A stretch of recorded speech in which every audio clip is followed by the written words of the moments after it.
bored on this computer recording. Hi, everybody. Welcome to Sarah Kuro Interviews. Today I have the most magical, mystical, gypsy like woman, Annie O'Reilly. Welcome. Thank you very much, Sarah. Hello. And so, how was your year?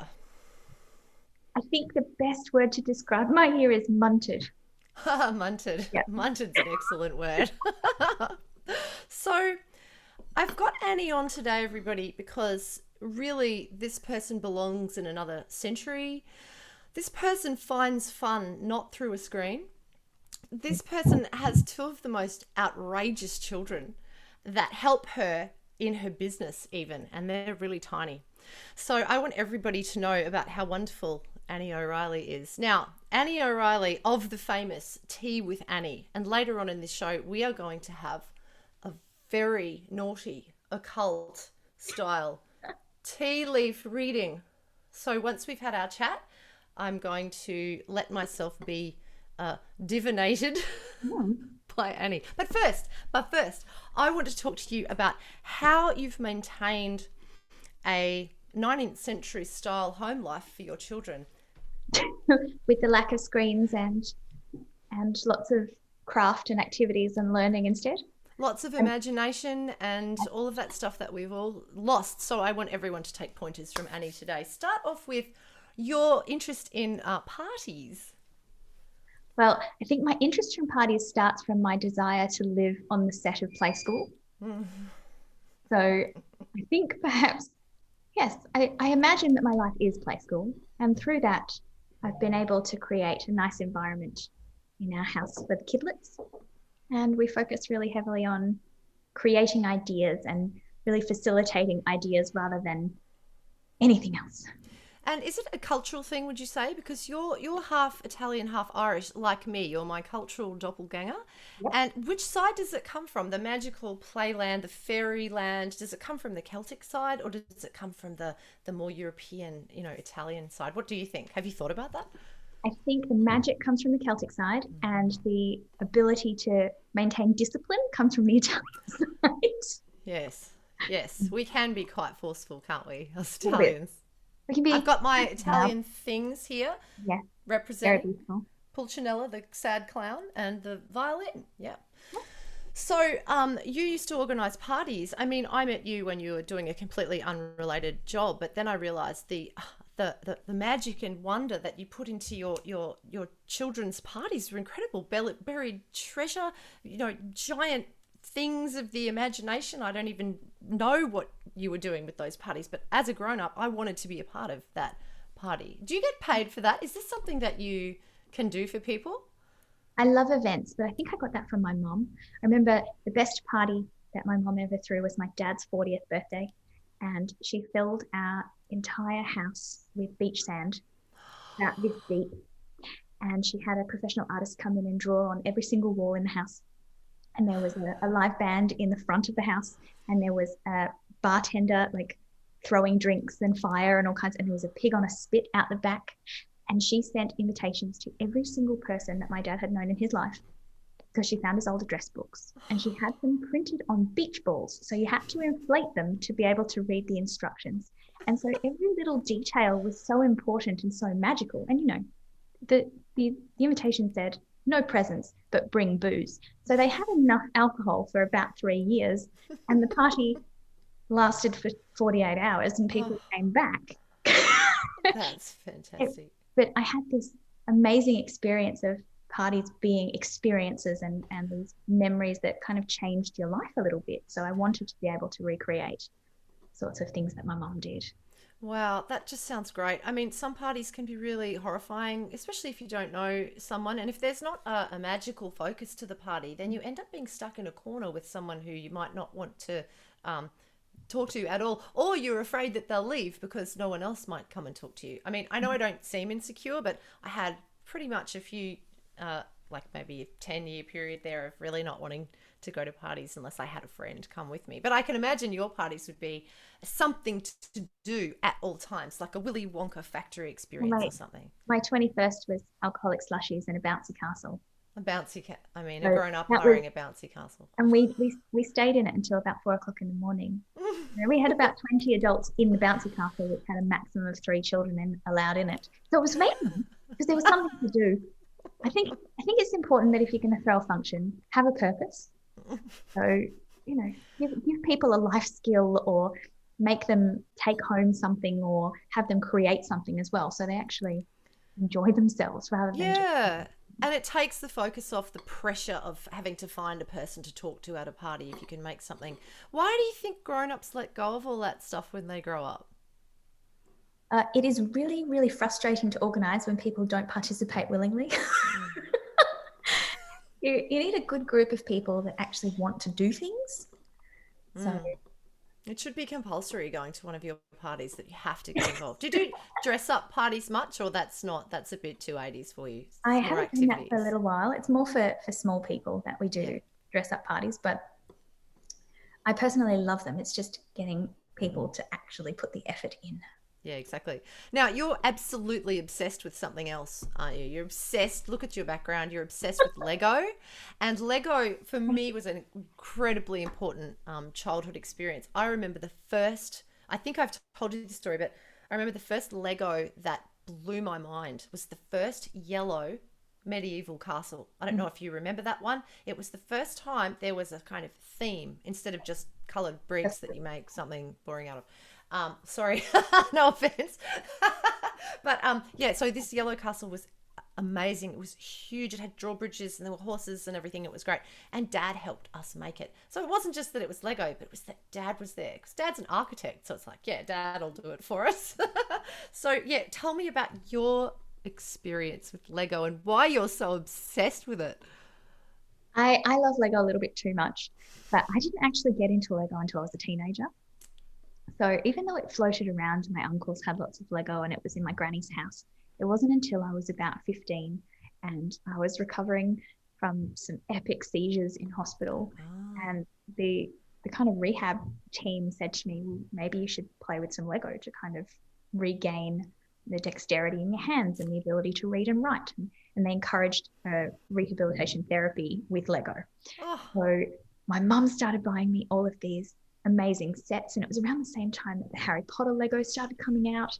And I'm a massive Harry Potter nerd, so it was great. And I got lots of police stations and fire stations and trucks and trains, and I ended up filling the top of my bedroom, around the edges of my bedroom, with Lego so I could recover, but also so I had something to do. Oh, that is amazing. So that's an official therapy, is it, to get kids to build something or people who are Very often. recovering? And there's actually an international dedicated charity called Berry Bricks, and their key goal is to give Lego to children in hospital. That's what they do Oh, full time. oh, I've got Lego that I can't get rid of because it was the Lego I bought for Oscar's Lego phases. But Yep.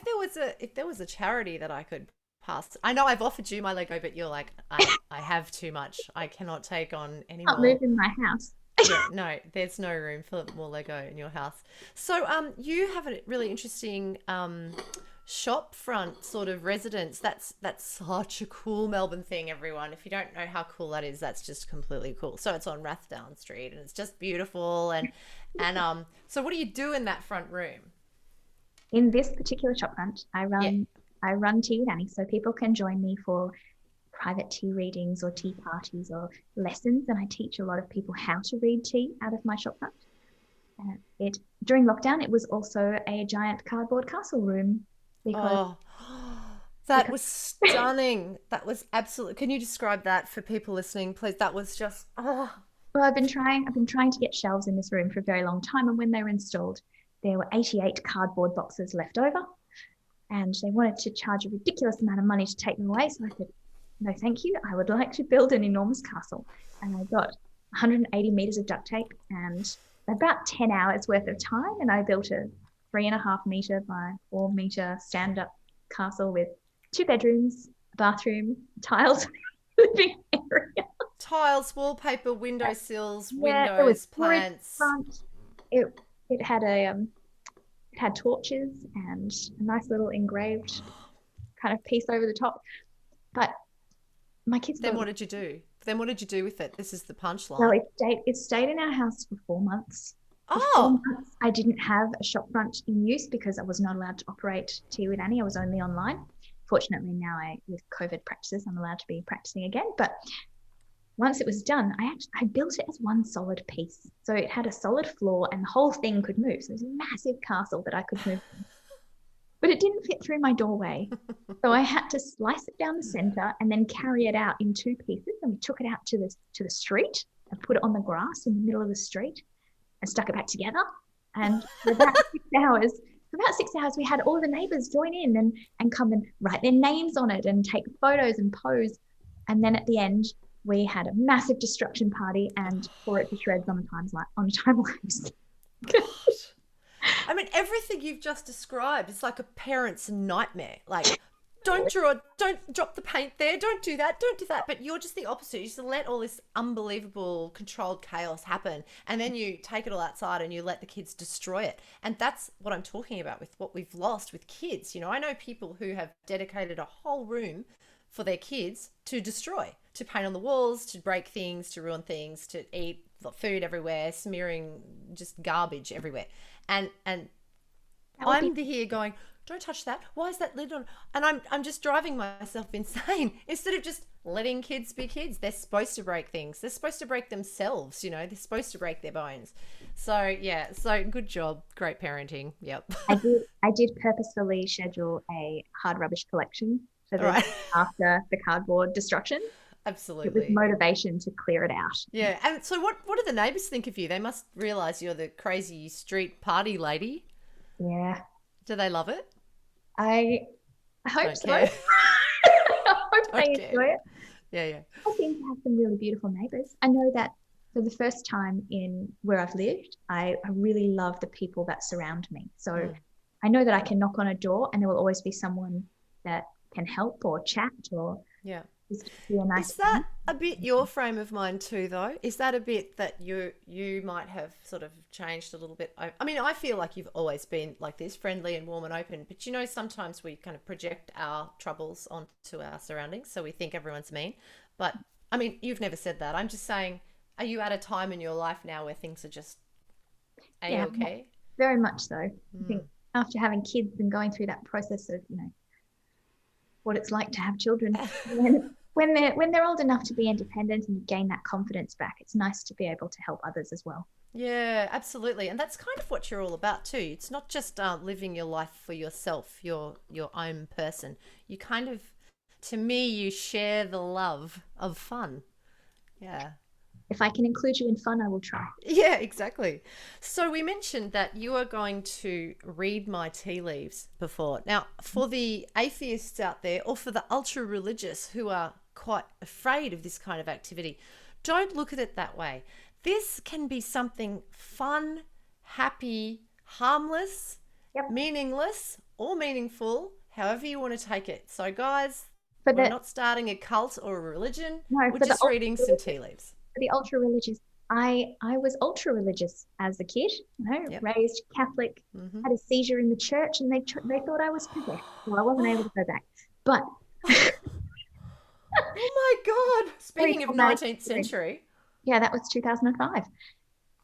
Seems to be an issue still, but I still maintain a lot of amazing values and gratefulness from my religious experience. I've just chosen to be a bit more independent, I think. Oh my goodness. But the thing that I was taught mostly about tea was that it isn't really something that should be excluded from anything. It's not a belief system. It's not anything that's against religion. It's just fun. Exactly. So that's what I was trying to say. It's just harmless. Let's do this reading. So I drink it. I've drunk it. So what you want to do is, if you are having a tea reading, because this is something that I've been doing for 20 years, and it was passed down my Irish maternal bloodline. So I'm an 8th generation reader. The idea with this is that physics dictates that energy can't be created or destroyed, it only changes form. And, you know, if you're holding an object and you're a bunch of particles and you're moving around, you're going to influence your cup in some way or another. Yep. So we're going to get this beautiful vibration picture that you have created on whichever level you wish it to be, whether it's divine intervention, whether it's subconscious energy, whatever you want it to be, it is what it is. And then once you've finished drinking all of this liquid, Uh-huh. we take all of the imagery that we find and we apply statistics and semiotics and a bit of pop culture and, some psychology and some just common sense, really. And we're able to tell a story. So we're going to tell a story with your cup that will more than likely be relevant to yourself. Right? Fantastic. If you don't want something in a cup, then that doesn't matter. You can choose to change it. Here we go. Let's have a look at your cup. All right. So I've finished. I've brought in the other screen here so we can take a proper look at the cup. So for those playing along at home, when you finish drinking your tea, get your saucer nice and flat and very gently. Oh, I didn't do that part yet. Okay. Put it upside down. Okay. Like this. Yep. And if you'll also see these cups, can you tell us about the cups, please? Okay. So 7 years ago, before I had my children, I dreamt about making teacups. And I drew them, and then it took 7 years for me to make them. And now I've got 7 beautiful teacups based on the 7 energy centers of the body that help us read tea leaves. So, and what's yours called? What's your cup color? I've got the citrine here. And the meaning? I've got the carnelian cup. What am I talking about? The citrine one's yellow. This is orange. This is the carnelian cup, which relates to the second chakra in your body. Yep. The second, did you say? The sacral chakra. It's the second one up from the root chakra. So your sacral chakra. Right. And you have the lapis lazuli cup there, which is the third eye chakra, if that's something you're interested in. But it is at the moment, yes. I'm trying to, I'm wondering why I'm so stupid in life and I need some enlightenment. So yes, I'm just straight up feeling really ridiculous and I keep making the same mistake. So I think the third eye cup is the one I chose because of that. Yeah. So the third eye helps you with foresight. And something like this orange cup here helps with creativity and femininity. That is not anything you need help with. You need a different color. Maybe I need a crown one, a purple one or something like that. Yeah. But they are pretty fun. And they're amazing. And you can find them on the website. They're incredibly special cups. They're extra special because of the shape and they're exactly right for tea reading. Is that right? They're designed specifically for tea reading. So you'll see in the bottom of both of our cups, there's a sidereal star that my dad designed. And this star is to help us tell time. So we're going to use this star, Sarah, to be able to predict 12 months into your future. Okay, fine. So from your handle, the handle represents now, and then like a clock, every hour represents a month into the future. So we're going to read a cup clockwise. Okay? Yep, okay. And if we're looking at your cup, and everybody else can see this too, you want to get nice and close for me, but put your handle to the top of the screen if you can. Okay. Yep. That's it. All right. So when we're looking for imagery in a cup, we're going with our instinct, because my great granny always said, you have to pretend that you're 5 years old and you're looking at clouds. Yeah. Right? Children have no inhibition. They are the best readers. If they see a donkey, they'll tell you it's a donkey. If they see an elephant, they'll tell you it's an elephant. If they see an elephant having a tea party with the donkey, then they will tell you that, right? But an adult would say, that's not possible. Elephants don't drink tea. Yeah. And so they will disregard the image, but we don't want that. We want to be as innocent as we can be. So yeah, got it. Let's get nice and close to your cup. That's all I can do. That's as close as you can get? All right. No. Is that? Yeah, that's pretty good. All right. Okay. So in the bottom of your cup, from what I can see, there's a little kind of baby bird looking thing. Uh-huh. And then if you turn your handle so it's away from us. So we're looking for large images and small images, and we're going with gut instinct, the things that we see first. If you turn your handle to the left, that's it. Keep going, keep going, keep going. And stop. Can you see that big number 2 in the middle there? Yep. So there's a big number 2, and then to the right of the number 2, there's like an angel shape or a crown shape. Yep. Okay. And then if we look under that number 2, the bird picture now looks like a man on his knees. Yeah. Can you see that? Yep. There's something going on in front of him. So we see this picture, and then the 2 could also be the number 12. It could be that number 1 floating above it. And above that, it kind of looks like the Sydney Opera House as well. Oh, yeah. Yeah, you can see that rough outline. Now, with this particular cup, like I am just looking at these pictures from a distance. It's a bit different when I've got them in my hands. Yes, of course. But we're looking for these imagery as best as we can, right? Mm. But the 2 is nice and prominent in the bottom. And it's also a number 21 if you look at the gold number 1 next to it. Mm. Yeah? Yep. Okay. So if you keep turning the cup, we'll see what else takes place. What else do we see? Ooh. Now, the thing that I see now in that dark image, it reminds me of an alligator in a marching band. Yeah. You see how it Oh. looks like it's in a marching band though, because it's wearing a big band hat? Yeah, and is it my spirit animal? Are you, A musician alligator? are you a crocodile that wears a big band hat and marches in a band? But you can see its foot marching forward. You can see the big tall band hat with the red feather on the top and the face of it coming down, its big tail swishing behind it. Yeah? Yes. Fascinating. Really interesting. All right. What would Carl Jung say about all this? All of the time we see ridiculous things and we're not. Oh, what did you spot? Oh, I felt like it's a sort of a dolphin or a porpoise or something now. Oh, yeah, that movement through the bottom. Yeah, that's Beautiful. a tail down the bottom and then the And you head. see how the 2 is also a number 2 even when it's upside down? Yeah, yeah, yeah. Cool. But yeah, you're right. You've got that movement in the bottom. And then Yeah. the band hat of the crocodile alligator now looks like the tongue of a snake. Yeah. Yeah. So we can see that happening there. So there's quite a lot of imagery in your cup that is unique and very specific to you. So the thing that I love most about a teacup is that when you've got a teacup, the possibilities of imagery and kind of things that could come up are infinite. Yeah. There is nothing that couldn't happen in a teacup. Whereas when you're working with other forms of divination like tarot cards or oracle cards, they're confined to the imagery that are set in that deck.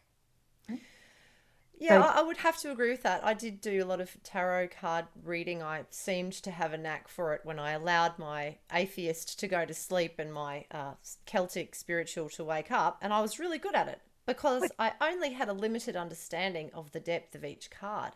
But because I had a general understanding of each card, I could comment more generally about the relationship between the cards and the positions of them. Mm-hmm. And that seemed to work better than me drowning in the intricate meaning and history of each card, which I'm sorry to people out there who read tarot and they're really super into it and I've just basically said you don't have to do it properly. I don't mean that. I mean that because I was just dabbling and like a child, I was just saying the first things that were coming to my head. So I totally understand what you're saying. Very often with readers, that's what they're looking for. They're looking for that inspiration or that guidance. Yeah. That does trigger a vision or a foresight.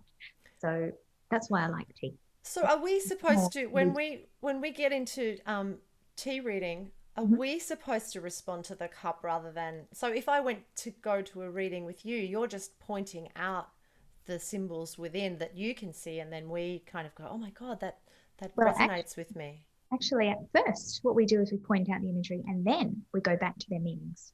All right. Well, is So that we've what you're seen- would you Yep, be that's able to what do we're that gonna with do me? next. Okay, Fabulous. great. So we've seen the pictures, but now we Okay. have to make them make sense. Mm. Right? So the thing that is the best way to understand what an image means is to go back to nature. Yes? Yep.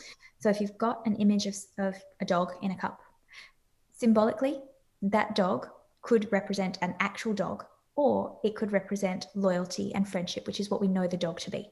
Mm. Yes? Yep. If you've got something like an owl in a teacup, what do you think an owl would represent? Oh, wisdom, Mm. surely. Or Think staying about up late, staying up all night. What does Party an animal. owl? What does an owl do in nature? Oh, I'm not sure. I'm missing a Owls, kid. owls are silent hunters. Oh, okay. So What do they symbolically, actually do? Right. it's what they actually do. Yep. So yeah, we've got the Oh. wisdom concept, which is very Disney. And Yeah, okay. sometimes that is relevant, but more often than not, we're going back to what an owl does in nature. Because a cup Mm. or symbology works very much on instinct. Right. So we're going back to how we see things. And if you're not sure on an interpretation, go back to nature and you'll get what you need. Right. Mm-hmm. So some of the first things we saw in your cup, if you turn it back to the 12-month point, beautiful, right? We see that cute little cheruby bird in the bottom of your cup. Yep, its little beak pointing there at the 11 o'clock and its round little belly and its bum. That's something that jumps out at me straight away. So Little baby birds in cups can represent the birth of children, so babies entering circles. And if not literal children, they can represent the birth of ideas or businesses. Right? So we often see them when we've got an idea and we're starting it from nothing and we're growing it. That's right in the bottom of your cup. It's an overriding concept. It is not time bound. So we can see that as something that's coming in the next kind of 1 to 5 years. This little baby bird that we're growing from nothing. Then when we turn the cup, we get that big number 2. And whenever I see numbers in cups, they make me think of the months, because it was very indicative of February. But we also look at the timing in your cup. So from your handle, that 2 is sitting at your 3-month point, which is when February is, right? So it's saying December, January, February, 3 months. So not only is your cup saying pay attention to the month of February, it's emphasizing it at the same period in your cup. So we've got a really busy February for yourself.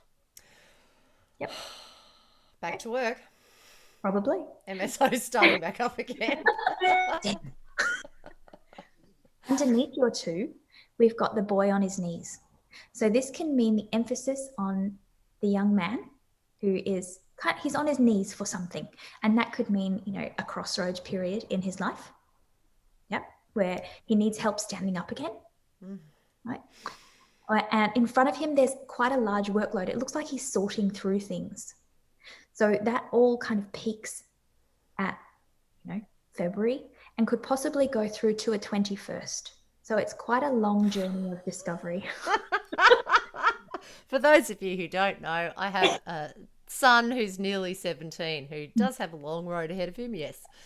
But it's going to go until he's 21, okay? Potentially. Yeah, okay, fine. Above him, there's an angel. So there's a divine guidance. Yeah. Probably a grandfather figure. And within that is also the crown, which is the symbol of loyalty. So we know that there's angelic protection that is quite loyal to him. At the same time, there's a trip to Sydney tucked in there as well. Yeah. That's where he is right now. Well done. Cool. Ooh, right. Opera House. Nice. So maybe he is coming back from there or spending a bit more time there than thought, right? But we've got that around February time still, the Sydney Opera House in your cup. Now. Fantastic. Turning? Yeah, let's turn it a bit more. What else did I mention there? Oh, yeah, the alligator. Crocodile. The alligator. Crocodile band leader. Isn't it fabulous that is so ridiculous? I don't think anyone could ever recreate that picture, but you have. You've done it. It's yours. Yep, crocodile band leader. Okay, so crocodiles symbolically are about laying in wait, because a crocodile doesn't necessarily hunt its prey. It just kind of just waits there and it waits for its opportunity. And then as soon as it comes along, goes and eats. Yeah. True. So in your cup, it's saying that there's this desire to lead and have the band following you, and everybody should be playing your tune, right? This is not fair. This is just too accurate and embarrassing all at the same time. Okay, keep going. For the next 6 months or so, yes, you will be leading, but there will be that element of wait, because that opportunity is just going to gradually kind of swim past and you can grab it. Excellent. I love it. At that kind of June time, June, July. Oh, delicious. I can wait if I have to. All right. Well, regardless, you are the leader of the band. Okay? So, and you've got this, the other thing that's interesting, any creatures with big tails, in particular kangaroos, but here because you've got this crocodile that looks like a kangaroo, it's up and its tail is behind it, they represent moving ahead quite prominently within a workspace or an organization, and that people behind you can possibly get knocked off by your tail. Right? So as you are moving ahead and as you are being successful, it's always good to turn around and make sure you haven't upset people. Yep, I can relate to that. Okay. I can definitely relate to. I don't mean to be like that, everyone. I don't, I swear. No, but yeah, it does happen. It does happen. Yep. The other really nice thing is that you're not a creature that has soft skin. You're a crocodile or an alligator. So you may appear a little bit prickly, right? But it's a defense. It's very good and protective of you. It does make you extremely valuable. Yeah. So they all know what one of those handbags cost. Yeah. But when ultimately you get close to something like a crocodile, their skin is really soft. It just looks like it's not. Oh, yeah. Oh, how nice. really needed So, this, Annie. Thank you. was that the last? Oh, do we turn again? I can't then there's remember. that little snake in We there. had And the the other thing, snake. yep. So snakes are small warnings when Yep. you see snakes. So be mindful of financial advice from people that shouldn't be giving it. All right. That's me taking my own financial advice. And That's that's that warning right there. around your 5 month point. So we want to be cautious there. Okay. Yeah, that's good advice for someone like me, definitely. But the other thing to remember is this is a teacup, and we don't base our lives on teacups because that's fucking stupid, right?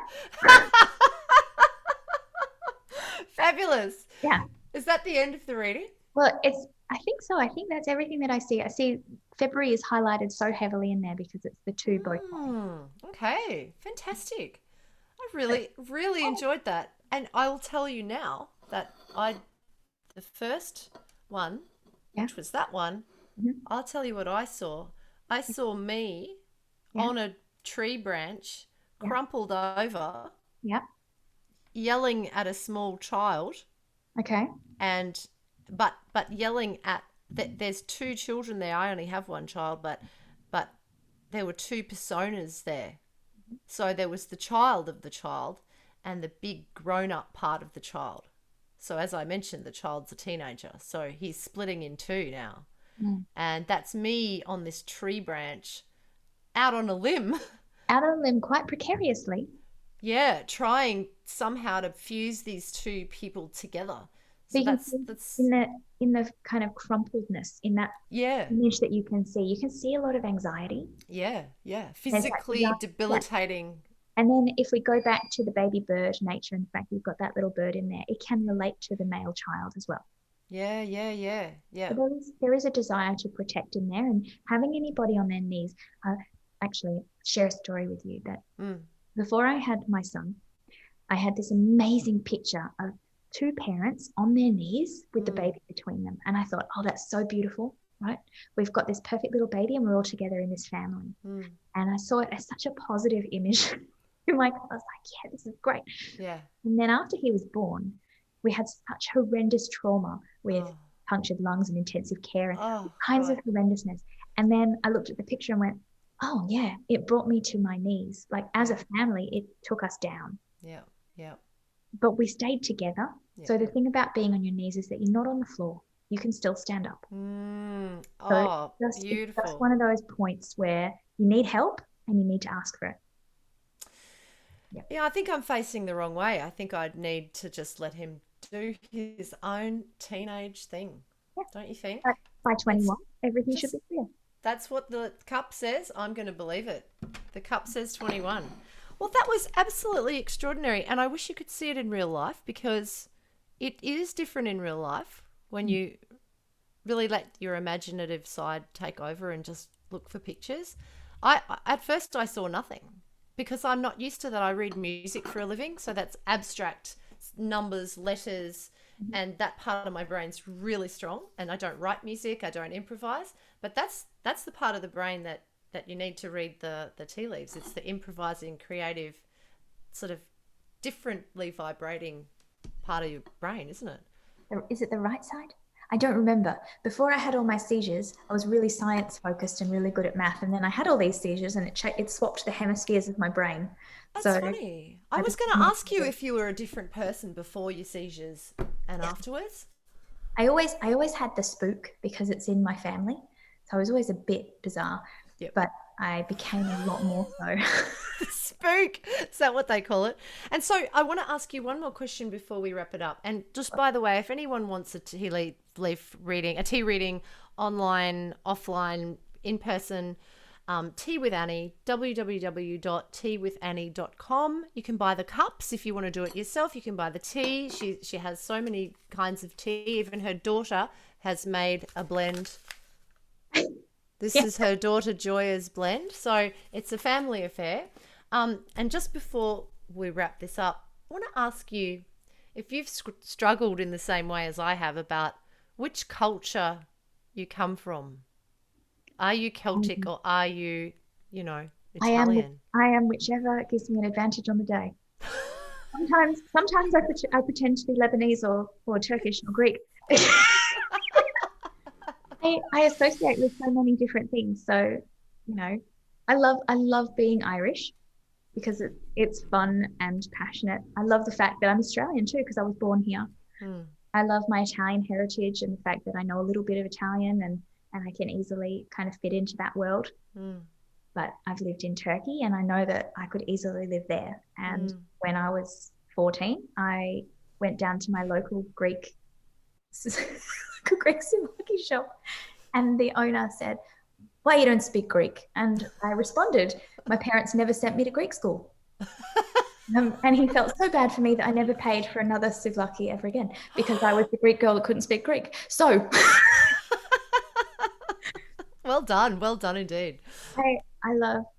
I love all cultures. Yeah, yeah, yeah. You can tell that by the way you treat everybody that you meet. So I really want to thank you for talking to me today. And let's just see the cups one more time. Hold up your cup. Aren't they just divine? With my sparkle. So come into the magical world of Annie O'Reilly, everybody. Give it a try. You know, if you're down, you just need a bit of a chat with Annie, you know? We should throw a big tea party. Yeah, a giant street tea Yeah, party. we could do it down the center of Rathdown Street. Fantastic. All right, excellent. Thanks a lot. And I'll see you soon. See you next year, hopefully, for a better year for all of us. That would be lovely. Thank you Okay. very much. All right, bye. Bye.